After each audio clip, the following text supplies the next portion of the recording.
It's time for another Dirt Daily, and today's Dirt Daily is about selectable hubs, freewheeling hubs, hub lockers, or whatever it is you call this component that's usually found on the end of your axle hub, usually on a front axle. But first, this video is brought to you by onX Off-Road. onX Off-Road is a mapping app. It's an app that you put on your smartphone, and it helps you find off-road trails. It's basically a map, and you can zoom into different locations, either find trails around you, or say you're gonna go on an adventure to northern Idaho, or southern Utah, or anywhere else in the United States. You can explore around that location and find off-road trails and lay out a whole route so that the next time you go four-wheeling, you know how to get to the trail, how to get through the trail, and how to get home from the trail.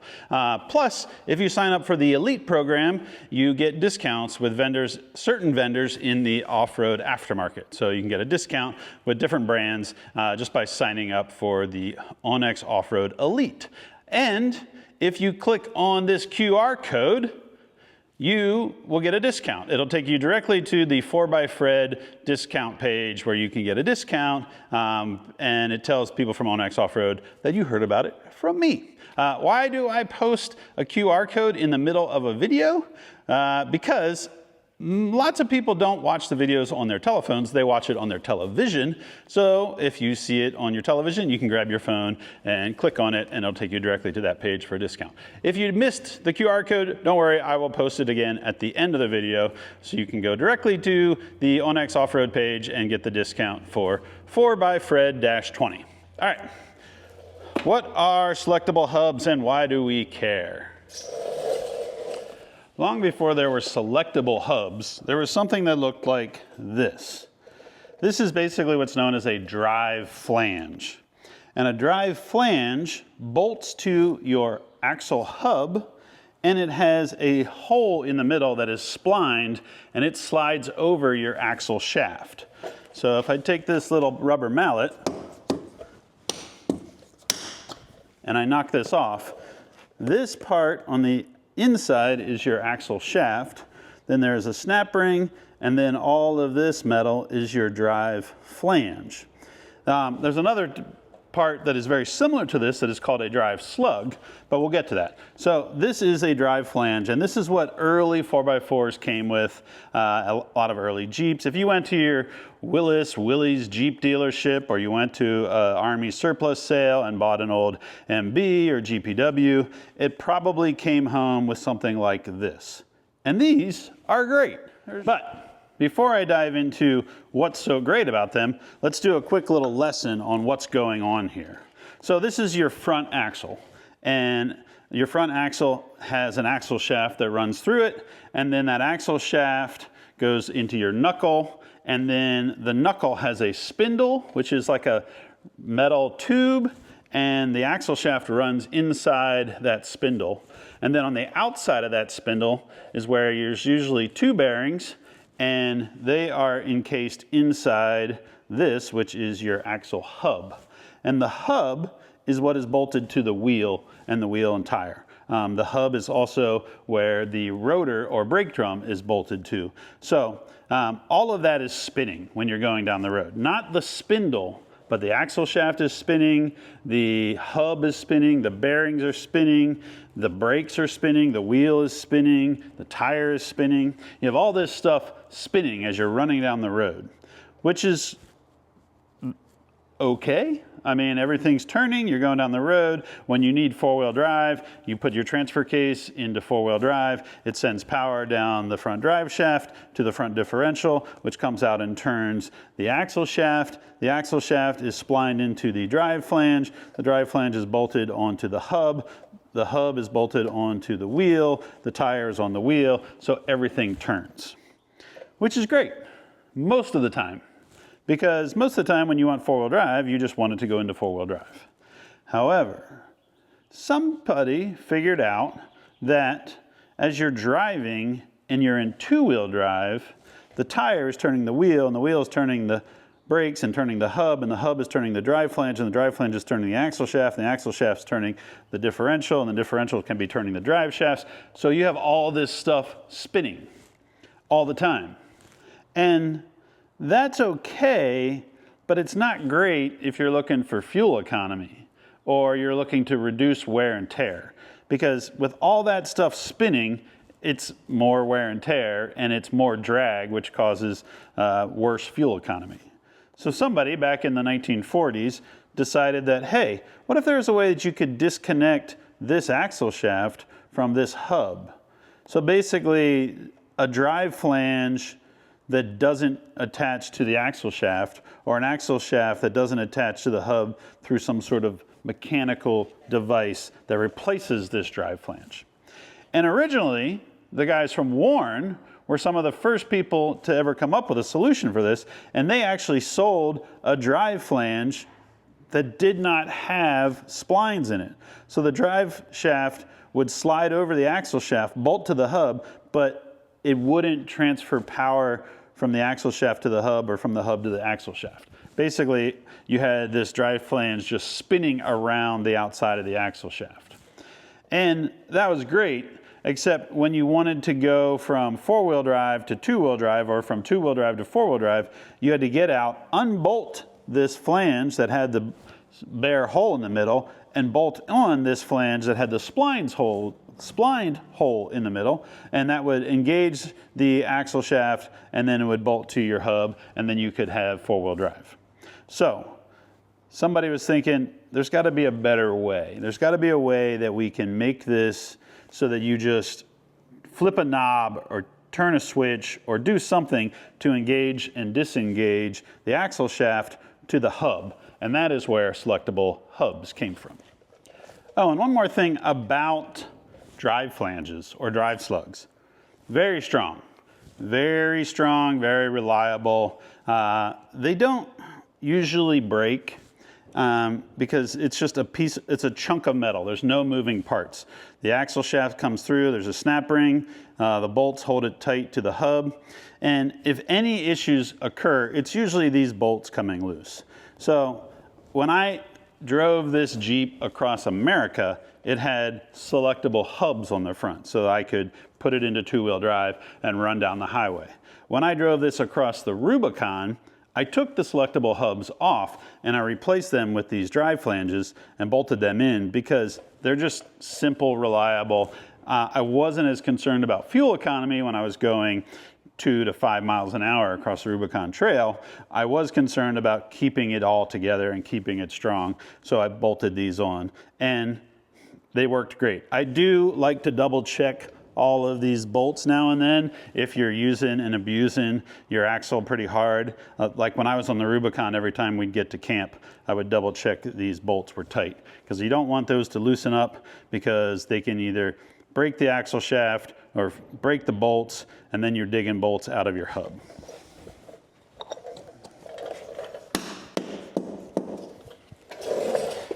Now, before I dive too far into selectable hubs, let's talk about what you might have on your newer 4x4. Most likely a new Jeep Wrangler, Toyotas, just about any new 4x4 is going to have something that looks like this, where there's not a knob in the middle of your wheel that goes from locked to unlocked. There's just going to be what looks like a big bolt, which is actually your axle shaft, and then some sort of nut. And that is what is known as a unit bearing. So a unit bearing doesn't really have a spindle. It does, but it's not rebuildable the way older style 4x4s were. So you can't repack your bearings. If you've ever heard that phrase, repack the bearings, that's when you take your hub apart, you remove the seals, you take your bearings out, you clean them, you repack them with new grease, and then you put it all back together inside the hub, and then that is what rides on the spindle, and that's what bolts to your brakes and what your tire bolts to. A unit bearing is a unitized bearing that just bolts to your knuckle. So it has all of those bearings in it, but you can't really disassemble it to rebuild it. When it starts to fail, you literally just have to unbolt it from the knuckle and throw it away and get a new unit bearing. Or in some cases, you can replace that unit bearing with a free spin kit, which replaces all that unit bearing with a spindle and a hub and rebuildable bearings and rebuildable seals. So And the thing about a unit bearing is that when the axle shaft goes through the unit bearing, it usually splines into the unit bearing. So it's kind of like an old drive flange or a drive slug. I mentioned a drive slug before. A drive slug is a big chunk of metal that slides into your hub instead of bolting onto your hub. And it has splines on the inside for the axle shaft and splines on the outside that spline into the hub. And both a drive flange and a drive slug are super strong. And if you're building a rig that's just going four-wheeling and you don't really think you have any need to unlock the axle shaft from the hub, then you probably want to run drive flanges or drive slugs. There are very strong versions of locking hubs, and we'll get to that. But for now, a unit bearing is kind of like a drive flange or a drive slug because you don't really have a way to disconnect it. Most of them, some of them you can put a locking hub in, but most of them, once the axle shaft runs through the unit bearing and the bolt is on it, it's locked. And the only way to disconnect the front end is a system that's kind of clunky that a lot of vehicles use, where it's known as a front axle disconnect or FAD. If you buy a brand new Jeep Wrangler and you look underneath the front of the Jeep, you'll see that the front axle has the differential on one side and this other chunk of iron on the other side, on the long tube, and that is where the FAD is, the front axle disconnect. And it basically disconnects the long axle shaft from itself. There's like a sleeve that disconnects, and then it allows it to spin, and it doesn't spin everything upstream. I don't like the FAD. I think it's kind of clunky and it adds more places for things to break. If you look at this Jeep, which is a TJ, and it has axles that are built very similar to a JK, there's no FAD. It's just the unit bearing and the axle shafts are always spinning.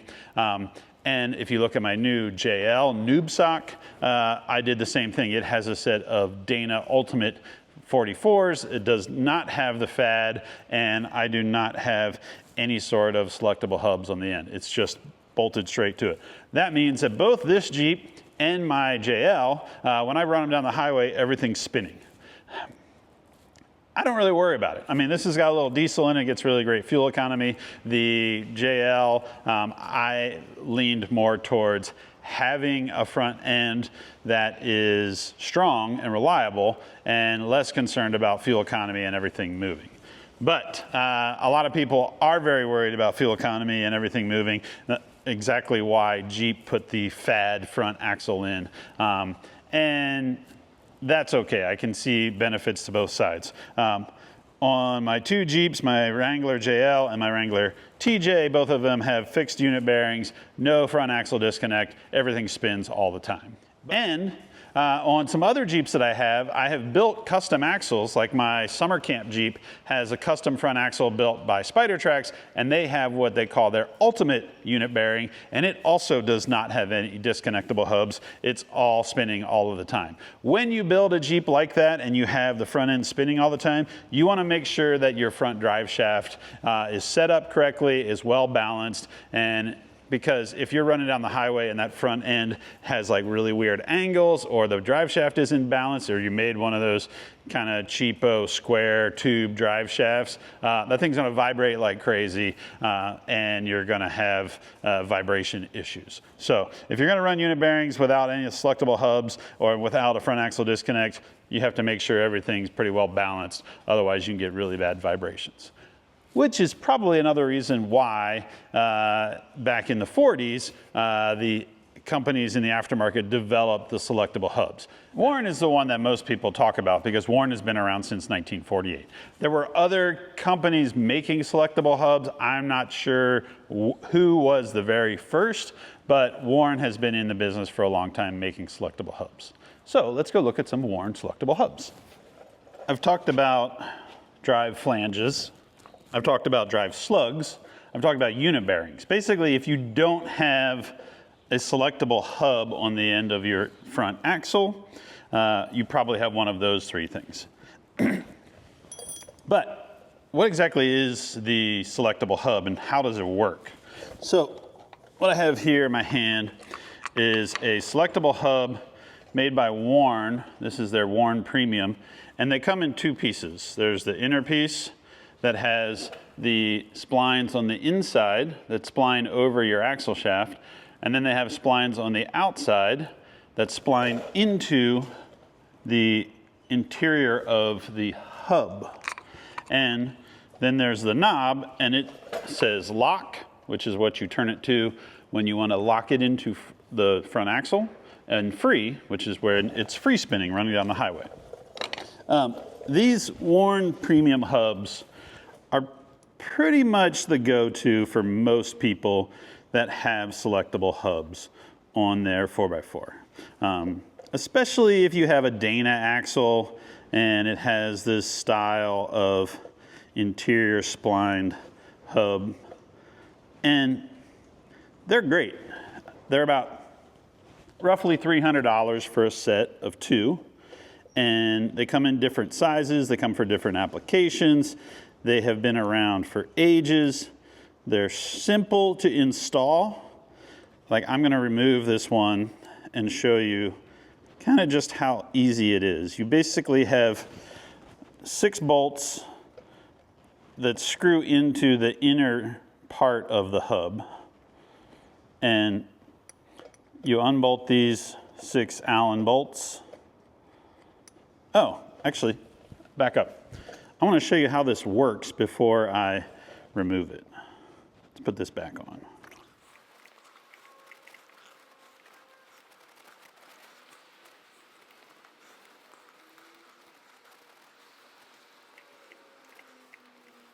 So this is the Warn hub on a Dana 60. And you can see where it says free, and then it comes up to this arrow. Now, when it's in free, I have this wheel, it's lifted off the ground, it's on a floor jack. And as the tire spins, as we look inside here, the axle shaft right here is not spinning. Now, if we come back out here and we turn this to lock, so we're going to turn this arrow right here all the way around till it gets to that little arrow. Spin this around. So now it's locked, it's pointed there. And then as we turn this wheel, the axle shaft inside is turning. And that means that when you put it into 4-wheel drive, the axle shaft will turn and it will engage the hub and engage the selectable hub, which engages the hub, which engages all the lug nuts and turns the wheel and turns the tire. Yes, there's only 4 lug nuts because this is just set up as a roller right now. When you disconnect this, when you turn it to free, spin this back around the other way. So now that's set to free. This spins and axle shaft is not spinning. And that's basically why you want selectable hubs. You want them to be able, you want the tires to be able to spin and the axle shaft's not spin. And when the axle shaft is not spinning, that means the drive shaft's not spinning, the differential's not spinning, it's reduced drag, it's better fuel economy, it's reduced wear and tear on things, there's less possible vibrations. So it's good in a lot of ways to have selectable hubs. If your vehicle, your 4x4 is something that runs down the street probably most of the time, and then occasionally you're going off-roading. And if you are going off-roading more than street driving, then you may want to consider drive flanges or drive slugs. Or you may want to consider more expensive upgrade from the Warn hubs. Now, I'm not saying there's anything wrong with these Warn hubs, but there's a few things that could be a little bit better. And there's another hub that's available from Dynatrac, which is these hubs. These are Dynalocs. And today I'm going to upgrade from the Warn hubs to the Dynalocs. Now, Dynaloc hubs, twice as expensive as the Warn hubs. So you're getting a stronger selectable hub, but you're also paying for it. So today I'm going to swap out these Warn premium hubs for these Dynalocs from Dynatrac and kind of do a little bit of comparison. It's kind of an apples to orange. They're very different, but they both do the same job. One is definitely more expensive than the other, and one is a lot easier to install than the other. So I'm going to kind of go through the points of both of these, and then you can decide which one is best for you. So first things first, I'm going to remove the Warn premium hubs. And you're going to start with an Allen wrench. This is a 9/64 Allen wrench. And you're going to remove these 6 Allen bolts that hold the front half of the hub onto the rear half of the hub. So this is the outer half of the hub. It has the knob. There's 6 little bolts that hold it into place. Each little bolt has an O-ring on it to help seal it up against water intrusion. And then on the inside, you can see there's also an O-ring on this outer edge to help keep mud and junk out of it. And then there is a spring on the inside here. And the Warn hub and the Dynatrac hub, very similar. They kind of work in reverse of each other. So, and we'll get to that as I kind of pull this apart. Now, inside is this piece, and this is the inner component of the Warn hub. And this is a strong hub, but this outer section is a cast aluminum. And then inside here, there's a flanged piece that has flanges on the inside, splines on the inside and on the outside. And as you engage the hub, as you turn the dial, this presses down over the inner section, and this inner section is what's splined onto the axle shaft. So when it's pushed down in, the axle is locked, and then when it's popped out like that, the axle is unlocked, and then it can spin freely. So this inner section here is where the axle shaft will spline in. So right now that inner piece is turning free. But then when you push this down, that inner piece locks against it. And when that is locked, then it's also locked to the inside of the hub. We're going to start by pushing this inner component of the hub inward and get it to kind of seat down inside there. And then I'm going to grab my 90-degree pick. I'm going to find the end of this axle snap ring.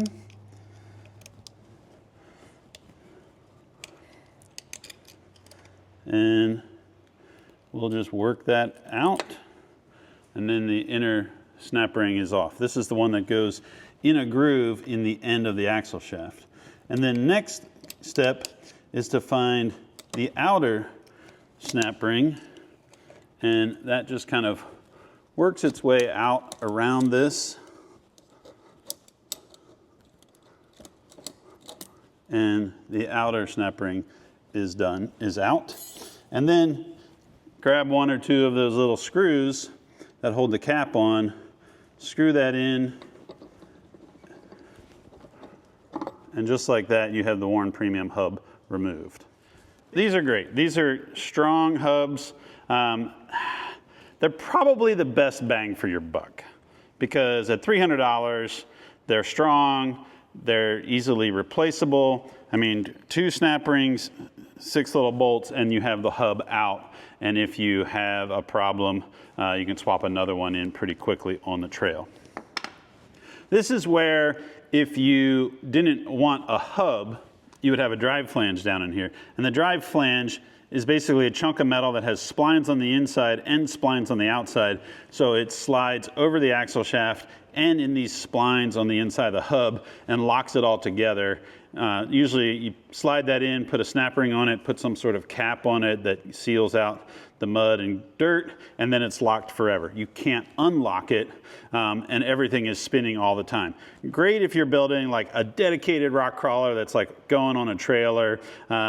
It's fine on the road a little bit, but again, you're going to have everything spinning all the time, and you're going to want to make sure everything's well balanced so that when you're running down the highway, it's not just like tearing up U-joints on the axle shafts or on the drive shafts or anything else that runs from here all the way up to your transfer case.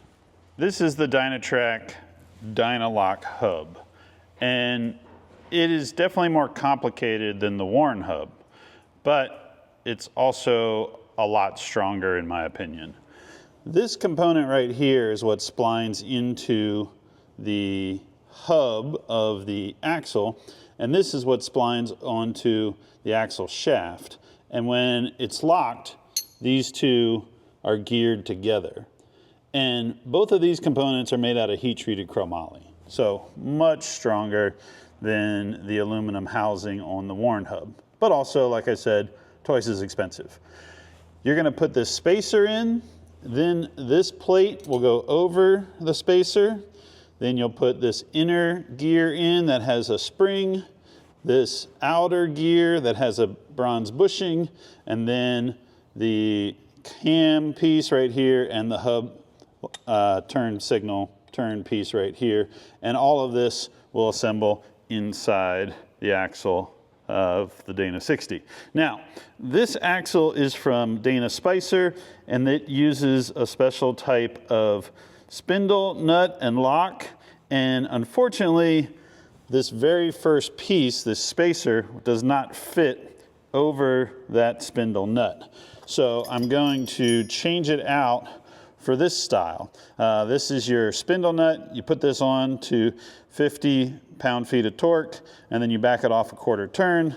Then it has this locking washer that has an inner tab right here that lines up with part of the spindle, and then there's a little tiny dowel pin on this spindle nut, and this has to line up one of the holes with that to keep it from backing off, and then you tighten down that outer spindle nut. So step one, we're going to pull this out and swap it with that so that we can then insert the Dynalocs hub.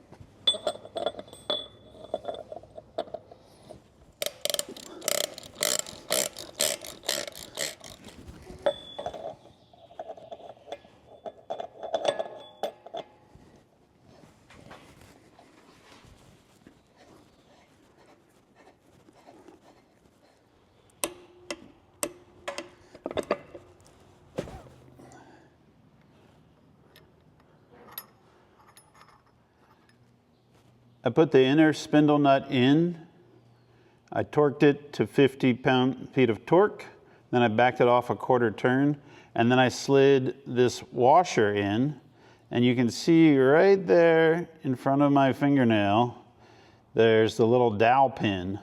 That little dowel pin lines up with one hole, and this tab lines up with a slot in the spindle, and that is how you lock the inner spindle nut into place.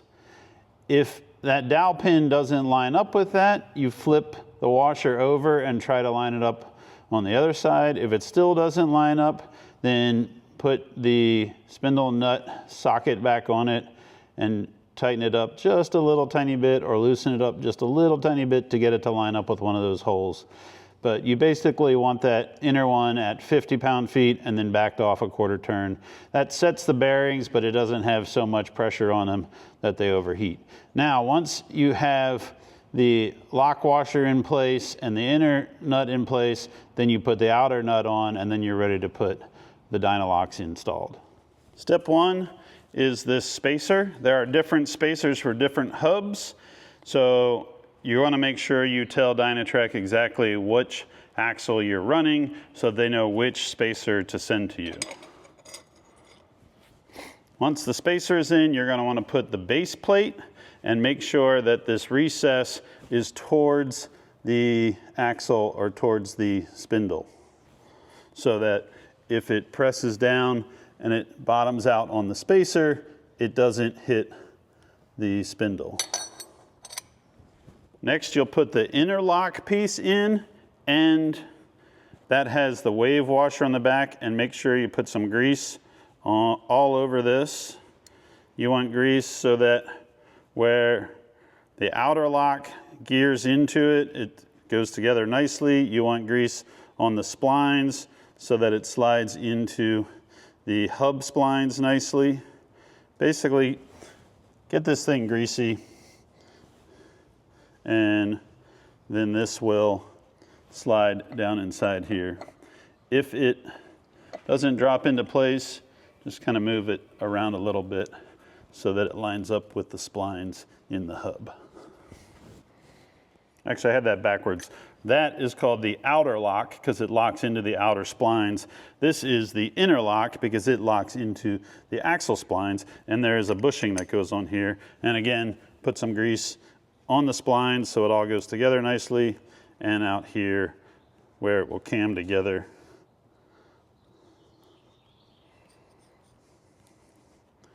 That's probably more than enough grease. And then we will line this up with the axle splines, and then that goes together.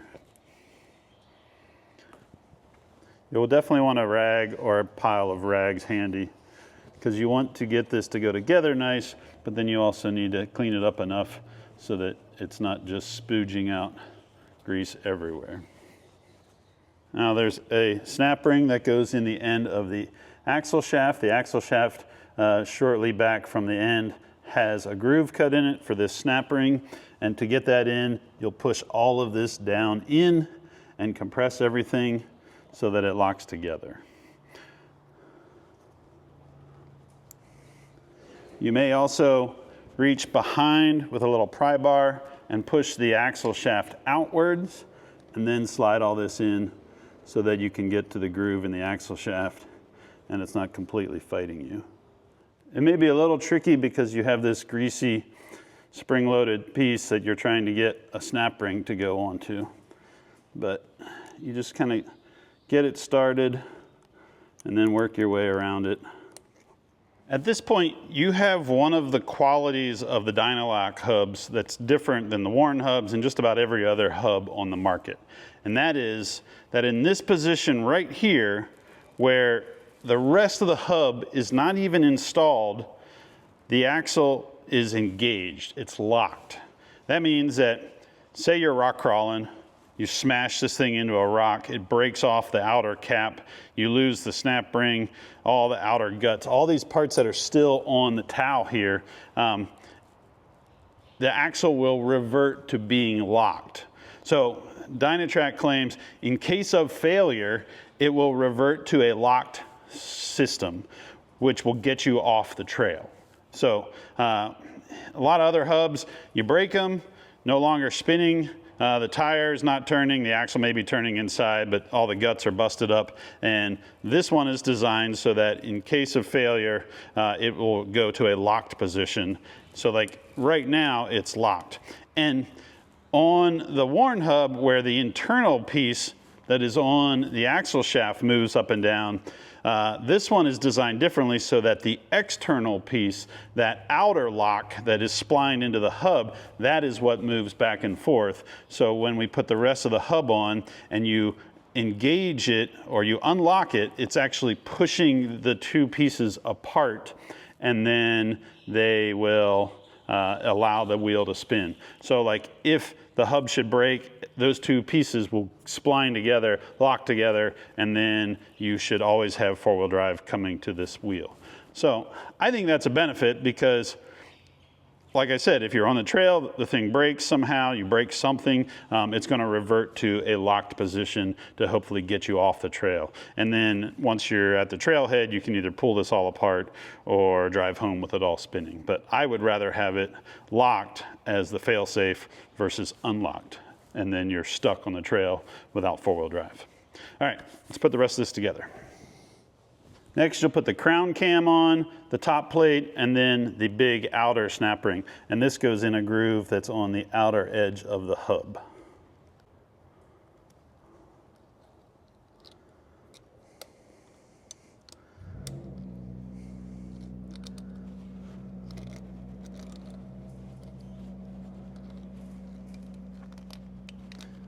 Once you have that big outer snap ring in, then you're going to bolt the cap in.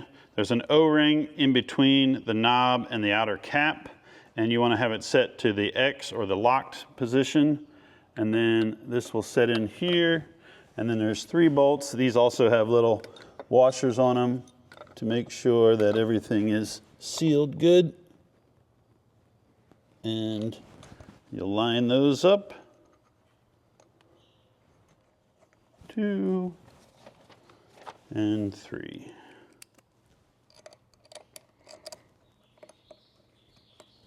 Once you have the cap on and it's in the lock position, now you're going to just turn this a quarter of a turn and it will be unlocked and then it will free spin. Don't be surprised if this knob is pretty stiff the first few times you use it until everything kind of finds where it wants to be inside there. Another benefit of the Dynaloc hubs is that it's much shorter. It's probably about 1/2 inch or 3/4 of an inch shorter sticking out, which is great for protecting it from bashing into rocks and other obstacles when you're off-road. That's a wrap on this Dirt Daily. If you've ever heard somebody say, get out and lock your hubs, and you had no idea what they were talking about, then you've probably never experienced selectable hubs.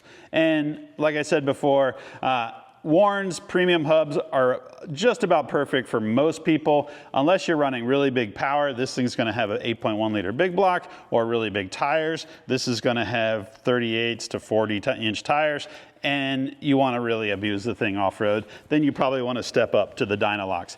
They're stronger, they're more compact, they're more complicated, and they're more expensive, but this is probably the way to go if you need a selectable hub on your 4x4. Again, if you're trail use only, you'll probably be just fine with a set of drive slugs or drive flanges, and most of you probably don't even have this type of axle anymore. You probably have a newer Jeep or newer 4x4, and they probably all have unit bearings like we were talking about before. So if you're looking for something for a Dana 60 and you want the best of the beef that can be used both on the street and off, then check out the Dynalocs. That's it for this Dirt Daily. We'll see you guys next time.